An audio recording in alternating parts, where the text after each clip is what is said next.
quand j'ai commencé ce récit, c'était pas pour écrire des grandes vérités universelles. C'était pour à tous les milliers de mythes que j'ai lus ici ou là, c'était en ajouter un qui soit différent et qui mette la femme en premier. Parce que dans tous les mythes que j'ai pu lire, alors j'en ai lu beaucoup, j'ai épluché ce que racontent Lévi-Strauss, et ainsi de suite, je n'en voyais aucun où la femme était au centre de la vie, du monde. Et je me suis dit, ben, puisque ce mythe manque, je vais le raconter. J'étais parti avec cette idée donc d'inventer un mythe. Et puis au fur et à mesure du récit, c'est là que j'ai pris conscience en fait qu'en fait je racontais ce qui était vrai, quoi.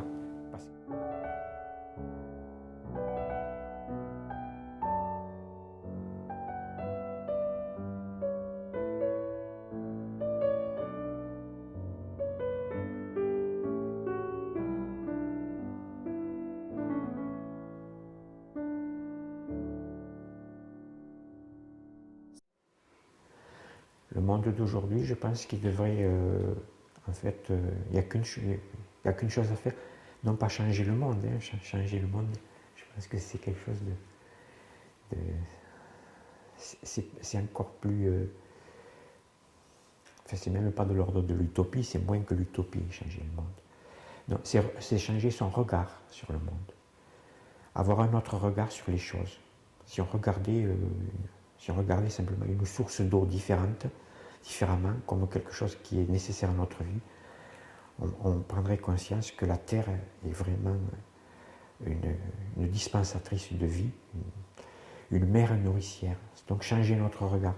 Aujourd'hui, on voit la Terre comme une mine, comme un terrain d'exploitation, comme quelque chose où il y a toujours à prendre et sans aucun respect. On creuse des mines, des carrières, on laboure la terre comme si on labourait le corps de quelqu'un.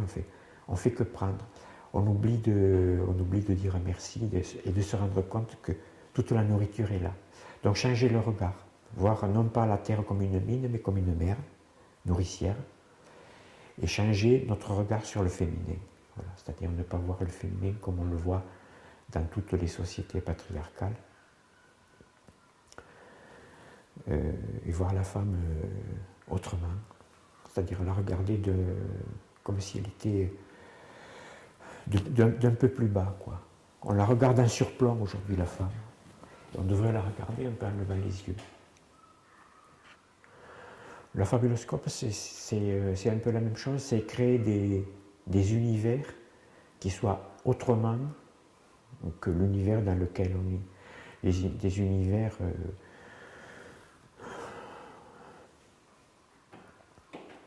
où le monde est autrement. C'est amener des univers sous un autre éclairage. Dans la réalité, on a un certain éclairage, qui est l'éclairage qu'on connaît, l'éclairage brutal de cette humanité. Et moi, j'ai envie de changer un peu d'éclairage et de voir autrement le monde. Et ce monde-là, je m'amuse à le créer, on va dire, en miniature, et comme j'ai envie de le voir. Mais ça, c'est la fonction, je crois, de n'importe quel créateur. Quelqu'un qui écrit un livre, ben, il écrit une histoire, il aurait envie de voir cette histoire peut-être se dérouler devant lui, alors il écrit, il la compose d'abord dans sa tête, et puis après il écrit sur le papier, et puis elle peut profiter à d'autres. Mais voilà, c'est autre chose. Un roman, c'est autre chose que la réalité. Un roman, c'est un monde qui a un parfum et des saveurs autres que les parfums de la réalité. La réalité, on la vit tous les jours, on a envie aussi d'autre chose. Et cette autre chose, ben, si on ne le crée pas, il ne peut pas exister. Donc il faut le créer, il faut le fabriquer.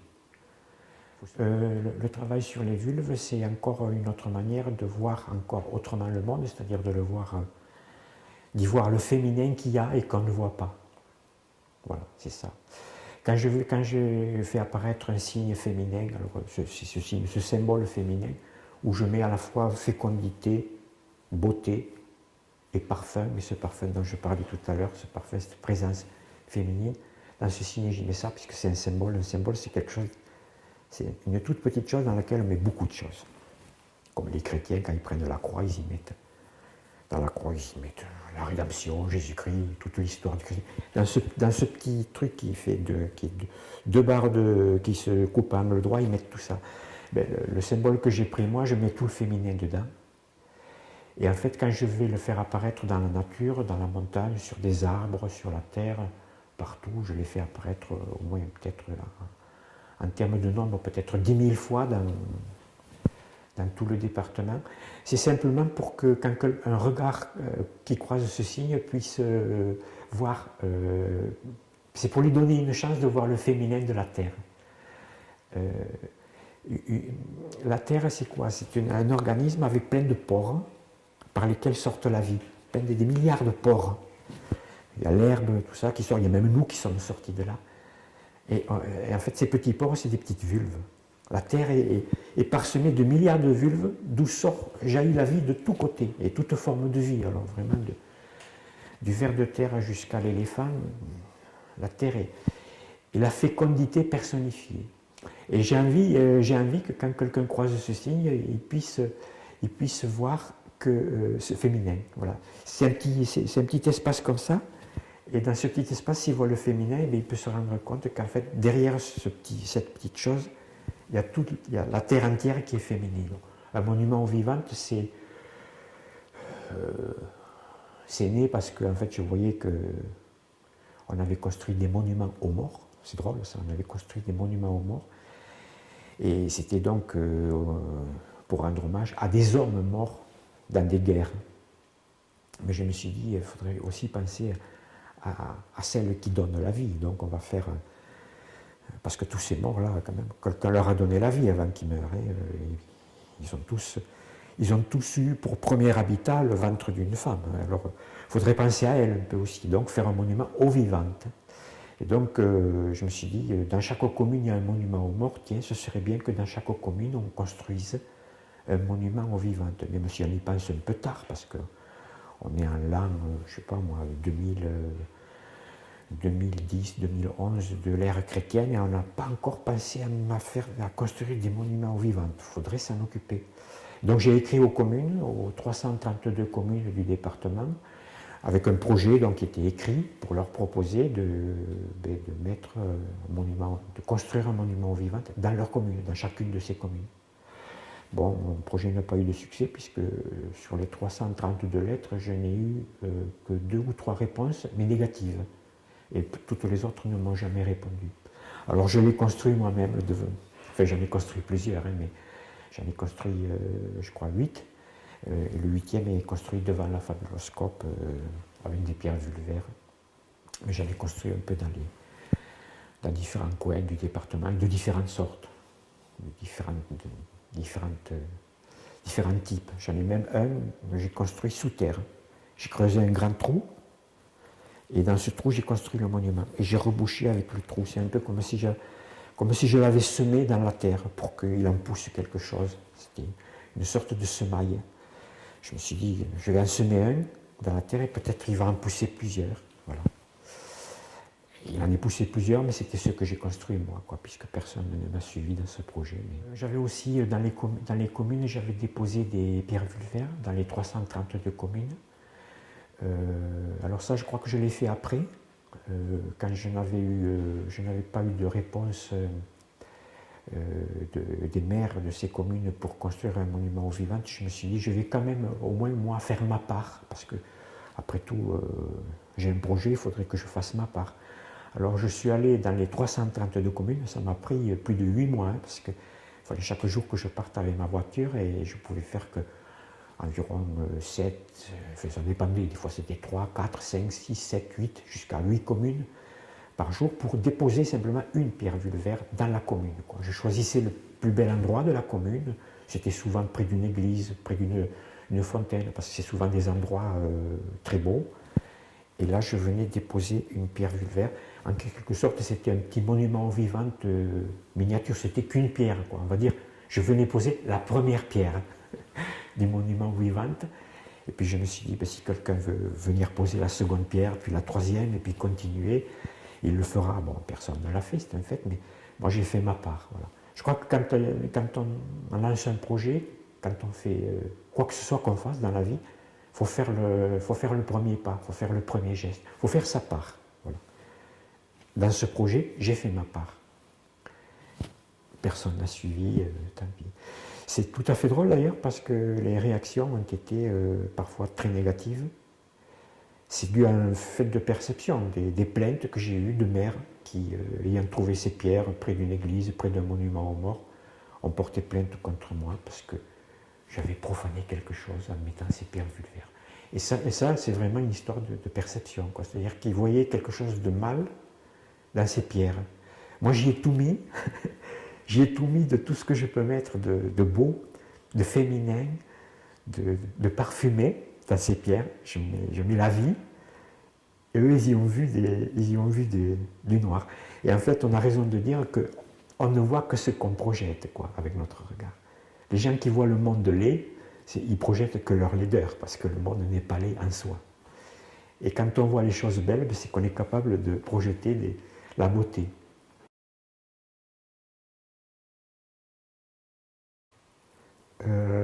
Je vais essayer une performance, je vais essayer de résumer ma vie, s'il y a quelque chose d'intéressant dans ma vie, en 10 phrases. Je vais essayer, comme les olipos qui se mettent des contraintes et qui essaient d'écrire un texte, par exemple en ne mettant pas des E ou des P ou des I ou des O. Je suis né pour remplacer un frère qui est mort, que ma mère voulait remplacer, qui est mort à l'âge de 2 ans, et ma mère a voulu un autre enfant pour le remplacer. Donc je suis né pour remplacer un mort. Ça, c'est la première étape. Ma première histoire d'amour, je l'ai eue à 9 ans et demi, et je suis tombé amoureux d'une femme qui était morte, brûlée vive sur un bûcher en 1431. Et cette femme, quand on me l'a raconté, c'est à l'école que j'ai appris ça, c'était une histoire on apprenait ça en histoire à l'école, donc c'était au cours élémentaire, à 9 ans et demi, et donc c'était enjolivé. Ce que j'en retenais, c'était qu'on avait brûlé une sainte. Et de ce jour-là, j'ai voulu devenir un saint. Et j'en ris parce que je m'étais vraiment pris au sérieux par rapport à ça, parce que dans la cour de l'école, à partir de ce moment-là, je me mettais dans un coin, et je ne pensais qu'à ça, et je ne jouais plus avec les autres. Et ma vie était réglée par rapport à ça. C'est-à-dire, j'avais la sensation que si je ne me mêlais pas au monde profane, bien que ce mot je ne connaissais pas encore ce qu'il voulait dire, le mot profane, ben j'allais devenir un saint, et c'était mon but, le but de ma vie, de devenir un saint. C'est la première rencontre avec une femme, mais quand je dis rencontre amoureuse, c'est plutôt une rencontre, allez, je dirais une rencontre mystique pour employer un grand mot, mais je crois que ça m'a marqué à un point inimaginable. Ça, c'est la deuxième histoire, mais là j'ai déjà dépassé mon temps, alors je vais aller encore plus loin. La deuxième étape de ma vie, c'était quand j'ai voulu faire le tour du monde. Et j'ai pris 10 ans de ma vie pour faire le tour du monde, enfin plusieurs fois le tour du monde, parce que je voulais voir beaucoup d'endroits, rencontrer des gens qui étaient vraiment différents de nous ici. Et donc j'ai pris 10 ans de ma vie, entrecoupés, pas 10 ans total, mais je partais à peu près la moitié de l'année, pendant 10 ans, pour aller un peu visiter le monde. Ça, c'est la deuxième étape. Découverte du monde, on va dire. Et la troisième étape, c'est quand je suis arrivé ici, que je me suis installé ici, enfin un petit peu avant, puisque vouloir raconter d'autres mondes, c'est arrivé quand j'avais, oui, il y a 25 ans. J'ai voulu me fixer dans un endroit et à partir de cet endroit, prendre de la matière, du bois, du fer, ce qui se présentait comme matière, et raconter des histoires, et raconter les univers que je raconte ici dans la Fabuloscope, raconter des histoires, des contes, des fables en fait, des univers. Et depuis 25 ans, je fais ça. Voilà. Si je devais recommencer ma vie, je crois que je recommencerai tout. J'en garderai rien, j'effacerai tout, je recommencerai tout. Mais je trouve que c'est un bien dans la vie de ne pas avoir la vie qu'on veut. Parce que quand on n'a pas la vie qu'on veut, on essaie d'en créer une autre. Et c'est comme ça qu'on devient un créateur. Un créateur, c'est quelqu'un qui n'est pas content du monde, qui n'est pas content de lui. Alors il essaie de créer autre chose. Il essaie d'écrire un livre où il pourra trouver le monde qu'il cherche, ou même chercher un autre personnage autre que lui, et au travers duquel il pourra rêver et se voir autrement qu'il l'est. Je crois que quelqu'un qui n'a pas un peu mal au ventre et qui n'est pas bien dans sa peau a toutes les qualités pour devenir un artiste, un écrivain ou un musicien. S'il a la vie qu'il veut, ben, il mènera une vie la plus tranquille du monde, dans sa maison et sa piscine. Donc je ne le dis pas comme un mal, je me dis qu'un mal est un bien, voilà, dans la vie, quoi. Je crois qu'il n'y a pas de création sans mal au ventre, quoi. Et c'est pour ça que finalement, je dis que si je devais la recommencer, s'il y avait une fée qui me dise est-ce que tu veux recommencer? Oui, je veux tout recommencer, autrement. Mais comme je ne peux pas le faire, je regarde ma vie quand même comme un bien parce que elle ne serait pas ce qu'elle est s'il n'y avait pas eu tous les manques, tous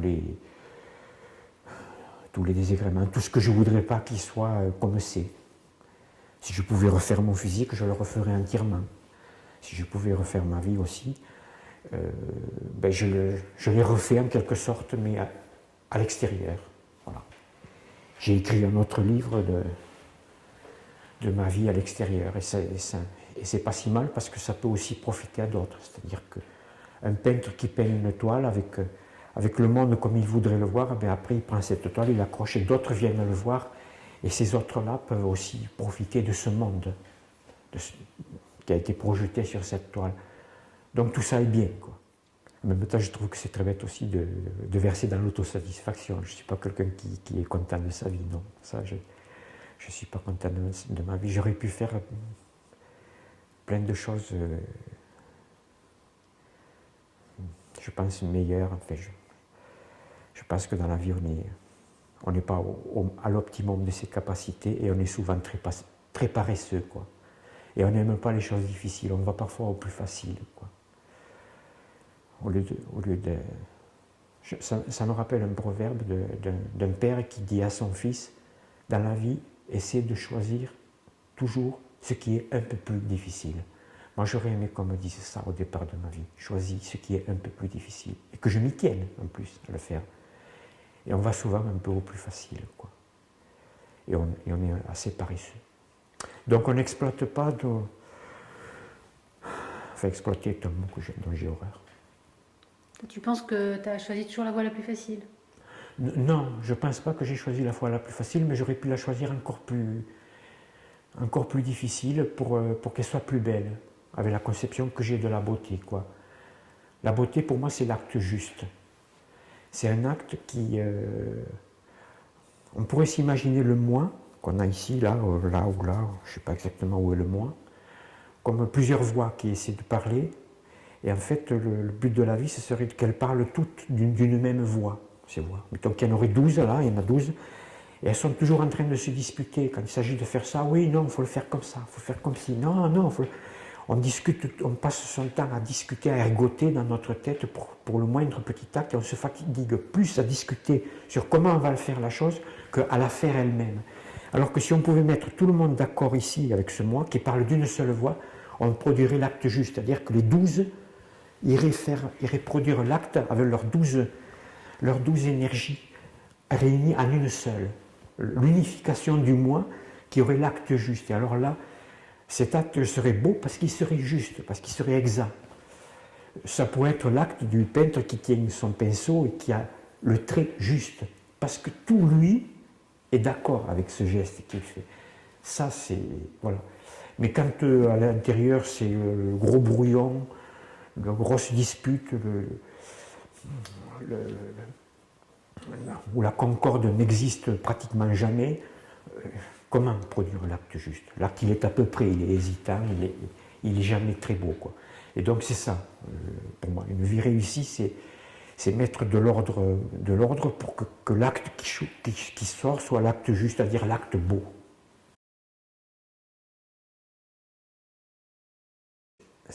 Ce rôle de remplaçant a complètement conditionné ma vie. Totalement.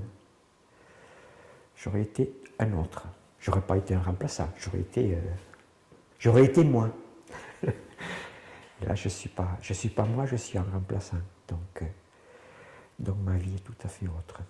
Mais être un remplaçant, c'est une identité aussi. Oui, mais c'est pas la mienne. C'est quoi la tienne? Imagine que tu travailles dans une usine, et tu fais, je sais pas, tu poinçonnes des trucs, et puis tu tombes malade, et on dit à quelqu'un, ah ben tiens, toi tu vas le remplacer, et tu prends sa place et tu poinçonnes. Tu dis non à quelque chose de toi pour remplacer, et tu embrasses la fonction de l'autre. Moi j'ai vécu la vie de mon frère, je n'ai pas vécu la mienne, mais j'ai vécu quand même une vie, puisque j'ai vécu la sienne. Donc je n'ai pas été privé de vie, mais ce n'est pas la mienne. Mais ça vient parce qu'on me l'a dit quand j'étais petit, que j'étais un remplaçant. Si on ne me l'avait jamais dit, je l'aurais ignoré, et ça n'aurait jamais eu aucune... Ce ne serait pas rentré en ligne de compte, ça aurait été comme si ça n'avait pas existé, si ma mère ne me l'avait jamais dit. La première fois qu'elle me l'a dit, en me montrant les petits souliers de mon frère, donc, qui est mort à l'âge de 2 ans, donc c'était des tout petits souliers comme ça, qui gardaient dans un tiroir. Elle a sorti les souliers, elle m'a dit, tu vois, ça c'est le soulier du petit Claude. Elle m'a dit, c'est toi qui l'as remplacé.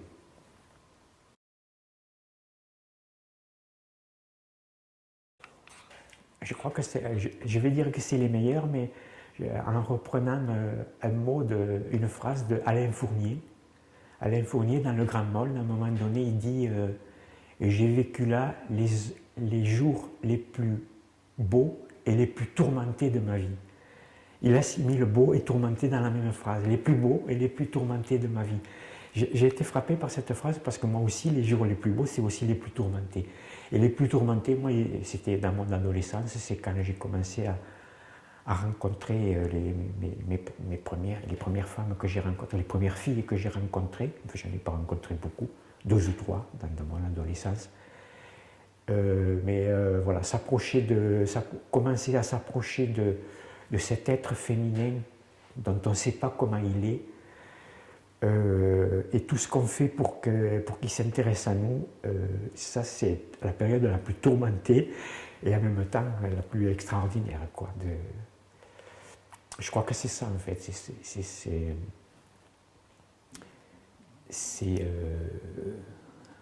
oui, c'est les premières rencontres avec l'univers féminin, quoi. L'homme a toujours été, je pense, s'est toujours senti faible par rapport à la femme. La femme, elle a toute la puissance, pas la force. La force, l'homme a la force, mais la femme, elle a la puissance de donner la vie. Et je crois que ça a toujours fait peur à l'homme. Ça a toujours effaré l'homme que la femme ait une telle puissance. Elle a la puissance de la beauté, la puissance de donner la vie. Elle a tout. Elle est réussie, par contre. Je pense qu'elle, c'est un être qui est... Si la Terre a réussi un être, c'est la femme. L'homme, lui, est moins réussi. Et je pense qu'il a voulu la confiner parce qu'il s'est dit, si on se laisse dépasser par elle, on va être englouti.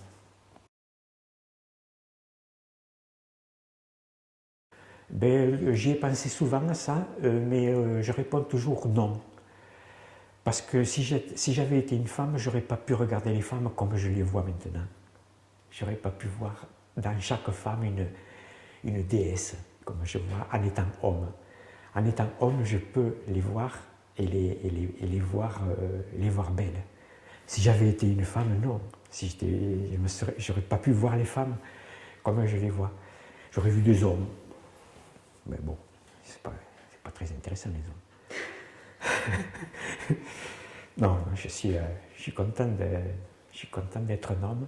Mais je le suis depuis peu, depuis que j'ai découvert ce nouveau regard que je porte sur les femmes depuis 7 ou 8 ans, depuis les travaux que j'ai commencé sur le féminin, parce qu'avant j'étais finalement machiste comme les autres. Ben oui. J'ai été machiste les 3/4 de ma vie.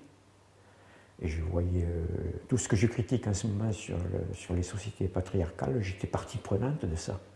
C'est quand j'ai découvert le féminin à travers ce que j'appelle le signe de la vulve, que j'ai commencé à m'intéresser à l'univers féminin, mais à m'intéresser d'une manière beaucoup beaucoup plus large, c'est-à-dire ne pas s'intéresser à une femme pour avoir une femme à la maison, pas dans ce registre, à m'intéresser au féminin dans sa totalité, puis dans sa profondeur, et dans tout ce qu'elle implique, en fait. Et c'est là que j'ai rencontré véritablement le genre féminin. Sinon, avant, j'étais un machiste, comme les autres, ni pire ni meilleur. Je faisais partie de la bande. Mon regard a changé par rapport à ça, quoi. Je ne vois pas la femme comme je la voyais, quoi. Avant, je la voyais comme avec l'œil du prédateur, c'est-à-dire l'œil de tout le monde, quoi. Une femme, que c'est quoi? Il y a une femme qui passe, elle est belle, mais il faut essayer de la voir, quoi. Voilà. Pas la peine de s'étendre là-dessus. Et maintenant, je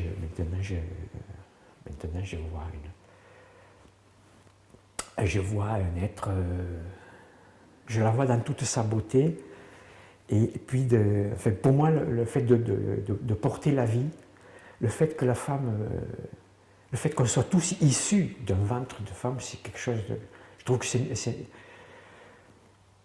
je dirais même que c'est miraculeux, quoi, en fait, que le premier habitat de lui-même pendant 9 mois, c'est le ventre d'une femme. C'est là qu'on vit pendant 9 mois, les 9 mois les plus importants.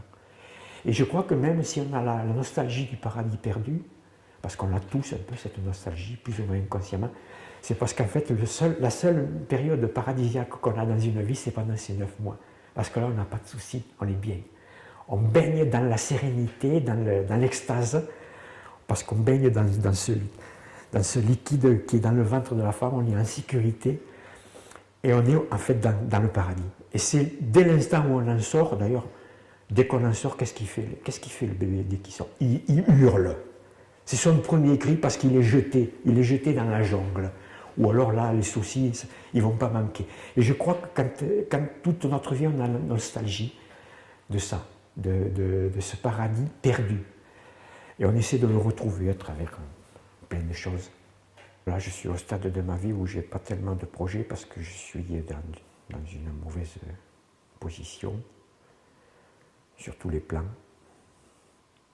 vis-à-vis de la justice, vis-à-vis de plein de choses. Et donc, j'ai juste un projet à court terme, là, c'est d'essayer de terminer des livres que j'ai en cours, qui concernent mon travail. Ça, par contre, et notamment le dernier livre que je suis en train d'écrire, là, où j'essaie justement de remettre en ordre tout ce qui est en désordre, voilà. De produire un acte juste.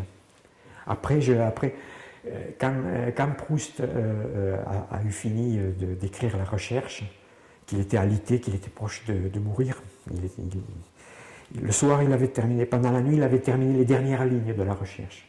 Puis il avait posé son manuscrit, et puis il s'était endormi.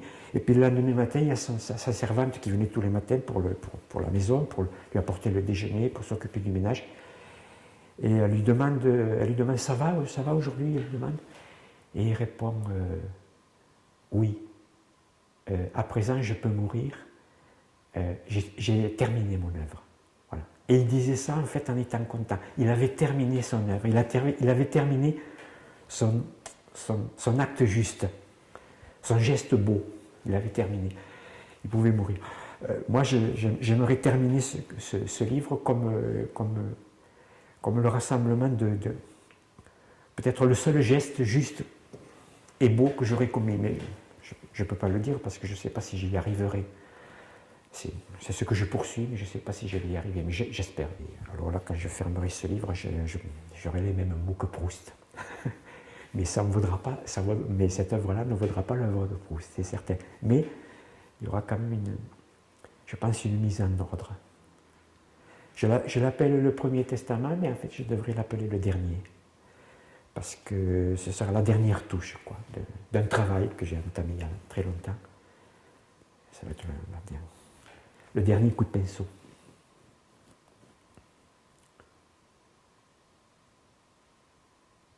Et t'aimerais laisser quoi comme trace après toi? Ce travail. Ce travail-là, oui. C'est le plus important que tout le reste. Oui, c'est le plus important de tous. Il vient en dernier, c'est peut-être pour ça.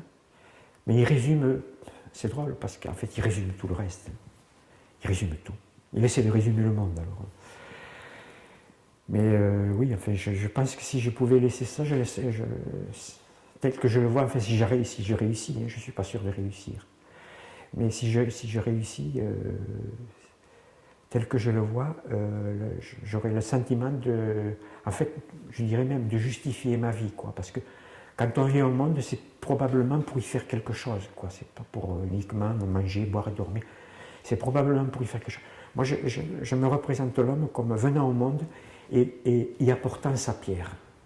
Alors, je prends la pierre parce que je suis toujours dans les pierres, moi. Mais voilà, je crois que dans une vie, il faut apporter une pierre, quoi, au monde. C'est-à-dire construire le monde. Une petite partie du monde, c'est un atome, cette pierre. Mais si chacun apporte une pierre à l'édifice du monde, ben, le monde peut, la terre peut tourner. Voilà. Et en fait, je pense que ce serait ma pierre si je réussis. Si c'est pas trop mal fait, ce sera ma pierre et ça justifierait le fait d'être venu en vie, quoi. Parce qu'être venu en vie et ne pas avoir au moins levé cette pierre, à quoi ça sert, quoi? Qu'est-ce qu'on est venu faire si on n'a pas levé une pierre? Ça sert à rien du tout.